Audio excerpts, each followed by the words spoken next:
Olá pessoal, estou gravando essa aula separada porque eu tive um problema com o último vídeo da gravação da aula, como ler Gênesis, então as conclusões ficaram prejudicadas, né? Então estou gravando aqui para a gente ter a sequência e a conclusão de tudo que a gente ouviu nessa aula, tá bom? Qual que é a conclusão? Depois de tudo isso que a gente viu, qual que é a conclusão que a gente pode tirar? A primeira dela é que a gente não pode dizer a idade da Terra ou do ser humano baseado na Bíblia. Como a gente viu, a Bíblia tem um objetivo teológico, não científico. Então a gente não pode pegar as genealogias da Bíblia e tentar descobrir a idade do homem ou a idade do planeta, porque, como a gente viu, as genealogias da Bíblia elas são feitas com uma finalidade teológica e social. Inclusive, em alguns momentos, elas têm algumas omissões de gerações, de pessoas. Então, elas não são completas. Então, por isso que a gente não pode dizer, como essa figura aqui, ó, que Adão foi criado em 4.000 antes de Cristo. Não tem como a gente fazer isso. É impossível fazer isso, tá bom? A segunda conclusão é, a gente não pode dizer como Deus criou todas as coisas. A Bíblia nos diz quem criou e o que foi criado, e não como essas coisas, detalhadamente, de forma científica, principalmente, como elas foram criadas. Então a Bíblia não diz como Deus criou, se foi tudo pronto individualmente, né? Todas as raças dentro de uma categoria de felinos, por exemplo. Não, a Bíblia não diz que Deus criou todos eles isoladamente. A Bíblia não diz também se Deus criou tudo a partir de um grupo, por exemplo, criou um felino e a partir do cruzamento e com a interação com o ambiente eles foram se diversificando, né? Surgiu a jaguatirica, a onça-pintada, por exemplo. E também não diz se Deus criou tudo a partir de uma única célula. Então, isso, qual que é a conclusão? É possível que Deus tenha criado de qualquer maneira, ou em partir de uma célula, como dizem os evolucionistas, ou a partir de um grupo, que é o que eu acho mais coerente, ou também individualmente. Então, é possível Deus ter criado de todas essas maneiras. Então, a Bíblia não foi escrita para nos informar como foi criado, tá bom? Eu acho mais coerente essa opção do meio aqui, ó, porque eu tenho das dificuldades de achar evidências científicas completas. Existem boas críticas dos cientistas, né, que criticam a evolução. O registro fóssil é uma delas. E também, inclusive, a própria teoria da evolução já foi reformulada. Por quê? Principalmente por causa do registro fóssil. Quando a gente olha o registro fóssil, eles são transições rápidas. Então, existem esses animais aqui mais simples, né? Os mais antigos e mais simples, e depois, numa camada superior, rapidamente já tem animais muito mais complexos, prontos. Então, não existe indícios de transição lentas. E por isso que eles tiveram que mudar também. Eles abandonaram a ideia de uma mudança gradual, lenta, para o que eles chamam de equilíbrios pontuados. São mudanças muito bruscas. A evolução, agora, a teoria mais aceita é que a evolução aconteceu com mudanças muito bruscas e não de forma lenta como se existia, por causa dessa falta de evidência. Então, acho mais provável que Deus tenha criado um grupo e a partir desse grupo, porque a gente tem também evidências de variações na natureza, isso é inegável. Então, a partir desse grupo, um foi morar num ambiente mais quente, o outro num ambiente mais frio. Então, um adquiriu uma pelagem mais escura, outro mais clara. E aí, com o cruzamento com outras fêmeas, foram nascendo variações pequenas, como, por exemplo, uma orelha maior ou um dente mais adaptado a uma região. Então, essas mudanças são totalmente possíveis. Então, por isso que eu acho provável essa opção aqui do meio. A terceira conclusão é o seguinte: a Bíblia ela é autoridade para nos dizer quem criou. E a ciência é autoridade para nos dizer como foi criado. Então, a ciência ela trabalha para descobrir como o mundo funciona, por que existe, por que as coisas caem, quais são os elementos químicos das coisas, quando a gente põe ele em exposição a outras coisas, o que acontece. Então, essa é a função da ciência. A função da teologia e da filosofia é tentar discutir questões como existe um Deus, existe um Criador, existe o certo e errado, como a gente descobre as coisas, o que é o conhecimento. Então são áreas diferentes. Então cada uma tem uma função diferente e elas devem conversar entre si, porque a realidade abrange todas essas perguntas e existe uma resposta a todas elas. Então, necessariamente, é mais coerente a conversa entre essas ciências. Então, por exemplo, no caso do que a gente está vivendo, da pandemia, que é a do Covid, não faz sentido a gente pegar a Bíblia para tentar buscar uma direção de como combater a Covid, né? Porque isso é uma área da ciência, é ela que estuda o vírus, como ele se comporta, quais são as variações, o que é mais eficaz para combatê-lo. Então, não faz sentido a gente pegar um exemplo de um médico lá, 2.000 anos atrás, 3.000 anos atrás, que combateu uma doença e usou um método específico para tentar aplicar na Covid, porque é a palavra de Deus. Não, isso não faz sentido. Ela é a palavra de Deus para a finalidade dela, para um sentido teológico. Mas Deus, ele criou as coisas para a gente descobrir também. Essa é uma das funções. Isso é parte do cultivar a terra. Então, a gente pesquisar, descobrir como a criação de Deus funciona, para tentar solucionar problemas, isso é uma função dada por Deus para nós também. Isso é nossa função, trabalhar com a graça dele, né? Com a inteligência que ele nos dá, a saúde. Então, isso é uma dádiva. Estudar o universo é uma dádiva de Deus. É uma forma de glorificar Deus também. Então, cada uma tem a sua finalidade. A quarta conclusão é o seguinte: o fato do Tremper Longman III defender que o Gênesis não deve ser lido literalmente por causa de todas essas evidências que ele trouxe, né, que ele foi escrito num contexto diferente e a linguagem dele traz um indício de poesia, não quer dizer também, eu não estou dizendo que o livro Gênesis deve ser lido não de forma literal, porque é impossível uma cobra falar, por exemplo. Não é isso. Por quê? Porque Deus é poderoso para fazer uma cobra falar. Da mesma forma que Deus foi poderoso para fazer uma mula falar. E Deus também tem poder de fazer com que o homem sobreviva 3 dias dentro de um peixe, de um grande peixe. Isso é possível. Deus é poderoso, né? Se Deus criou todo o universo do nada, isso é muito mais fácil para ele fazer. Então, não é isso que eu estou falando. Eu não estou falando que Gênesis não deva ser lido literalmente porque é impossível uma cobra falar. Não é isso. Eu estou dizendo que Gênesis deve ser lido não de forma literal por causa das evidências que eu apresentei nessa aula, por causa do contexto que ele foi escrito, os relatos de criação que tinham na época. A linguagem de Gênesis parece que quer fazer um contraponto a eles e não que ele quer ser lido de forma literal. O caso de Jonas é mais interessante, ele é necessário menos atuação de Deus, por quê? Porque esse cara aqui, ó, eu chamaria do Jonas moderno, e ele chama Harrison Okene, é um nigeriano, e em 2013 teve um naufrágio de um navio de carga, né, que ele trabalhava, e ele ficou preso dentro desse navio do casco durante 3 dias. Então ele foi resgatado depois de 3 dias e sobreviveu.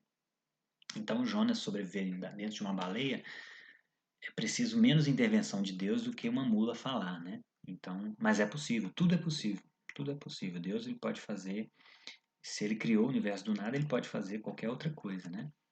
Isso seria muito mais fácil. E a última conclusão que eu queria trazer é o seguinte: saber que o Gênesis não foi escrito com finalidade científica nos tira um peso enorme das costas. Por quê? Porque eu vejo muito cristão gastando muito tempo desnecessariamente combatendo a evolução, sendo que o que a gente o inimigo não é a evolução, é o materialismo. Então, dizer que as coisas surgiram por meio da evolução não contraria a escritura. Primeiro, porque ela não foi escrita para explicar como as coisas foram criadas. Segundo, porque o que contraria a escritura é dizer que as coisas surgiram por meio da evolução sem intervenção externa. Isso contraria. Agora, dizer que Deus criou todas as coisas por meio da evolução é totalmente possível. A Bíblia deixa isso em aberto. Não é função da Bíblia refutar Darwin ou os cientistas modernos. Então, isso nos tira um peso. Então, se você for conversar com alguém ou evangelizar alguém, que crê na evolução, você não precisa ficar tentando desconstruir a evolução. Você pode partir do pressuposto da evolução, mesmo se você não acredite, né? Como eu falei, eu também eu não, eu acho que a evolução é possível, mas ainda me faltam dados científicos, inclusive, principalmente, para afirmar que ela é real, que ela é verdade. Então, se uma pessoa vem falar comigo, eu não acredito em Deus porque eu acredito na evolução, eu tenho que, em vez de falar assim, a evolução é mentira porque Deus criou. Não, isso não faz sentido. Eu parto de outro pressuposto. Eu falo o seguinte, mas quem falou que a evolução contraria a crença em Deus? Deus pode ter criado as coisas por meio da evolução. Inclusive, o William Lane Craig, ele é um teólogo e filósofo cristão, é um dos mais famosos em debates com ateus. Ele diz o seguinte: a evolução ela é tão improvável porque essa transição de uma espécie para outra ela é tão difícil de acontecer, são necessários tantos eventos em conjunto para acontecer, que se ela aconteceu de fato, ela é uma evidência mais forte que Deus existe. Porque é tanta coincidência acumulada, é uma cadeia de coincidências tão grande que a explicação mais plausível seria a ideia de que existe uma inteligência por trás conduzindo a evolução. Então, a evolução, em última análise, ela é uma evidência de que Deus existe por causa da complexidade dela, que é melhor explicada com uma inteligência por trás. Então, não perca tempo combatendo a evolução, perca tempo combatendo o materialismo. Então, dizer que a evolução aconteceu ao acaso é preciso muita fé para acreditar nisso. É mais sensato acreditar que a evolução aconteceu com uma inteligência por trás. Então, isso faz com que você tenha outra forma de dialogar com as pessoas, né? E a evolução, a gente precisa lembrar, é só mais uma dificuldade, é só mais um desafio para a fé cristã, para a fé cristã. Quando os babilônios destruíram o templo judeu, por exemplo, era inimaginável para eles que Deus iria fazer isso. A teologia deles não comportava essa ideia, porque para eles eram um povo escolhido e Deus estava com eles. Então eles tiveram que entender depois de muitos anos e com muito sofrimento que o fato deles serem um povo escolhido de Deus não significa que está tudo que eles podem fazer o que eles quiserem. Deus alertou várias vezes ele muitos anos que eles estavam em pecado para eles se arrependerem e eles não quiseram. Então Deus ele corrige também aquele que ele ama. Então eles demoraram a entender isso. E os discípulos também ficaram muito assustados com a morte de Jesus, porque eles esperavam um Messias militar. E Jesus se entrega voluntariamente ao Império Romano, que eles odiavam, que oprimiam os judeus, as famílias deles. E Jesus morre. Então o Messias deles, né, dos discípulos, morreu se entregando ao Império Romano. Então isso para eles foi uma loucura a princípio, mas depois eles entenderam que essa era a escritura, isso que já estava profetizado, era isso que deveria acontecer. Porque Jesus não veio implementar um império, um reino militar, né? A, a arma dele é o amor, e ela é a arma mais poderosa que existe. Então, gente, quando Darwin escreveu A Origem das Espécies, isso foi só mais um desafio para a fé cristã. Então, a partir desse momento, os teólogos e filósofos, ateus e cristãos, começaram a repensar o Gênesis. Então, hoje, a evolução já não é mais um problema. Foi um problema durante muito tempo, porque a gente não tinha pensado ainda nessa possibilidade de que a gente não necessariamente precisa interpretar Gênesis literalmente. Mas hoje isso já é uma página virada. A gente não precisa preocupar com a evolução.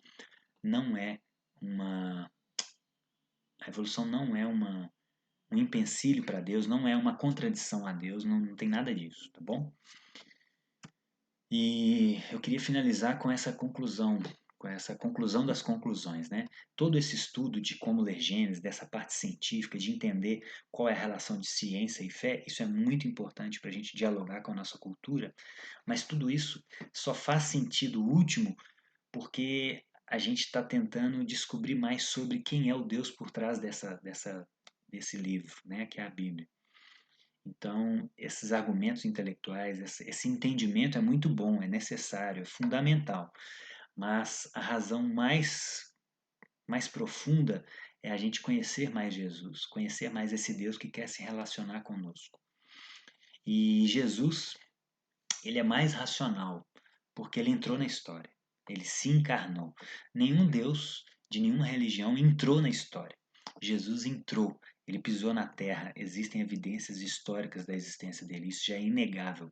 Nenhum historiador sensato hoje nega a existência de Jesus.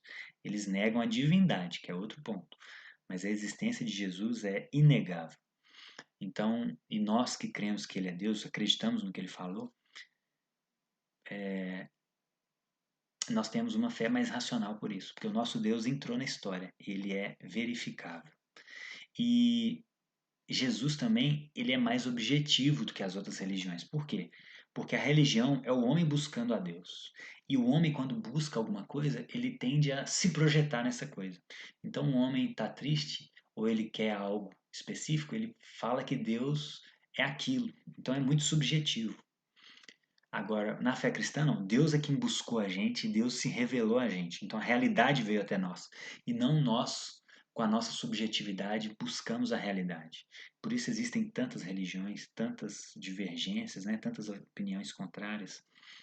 Mas a fé cristã, ela é um pouco mais objetiva por isso, porque Deus buscou a gente. Ainda existe uma subjetividade, mas ela é muito menor do que o homem buscando a Deus.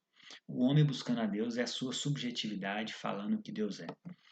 Aí na fé cristã é Deus na sua objetividade falando quem ele é para nós.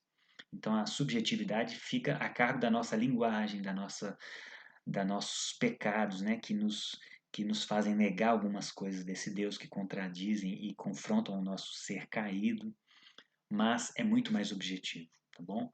E Jesus também ele é mais ético, porque ele não ficou como os deuses dos sumérios, avesso ou a parte do sofrimento humano. Ele desceu na terra para sofrer conosco e mais, sofrer por nós.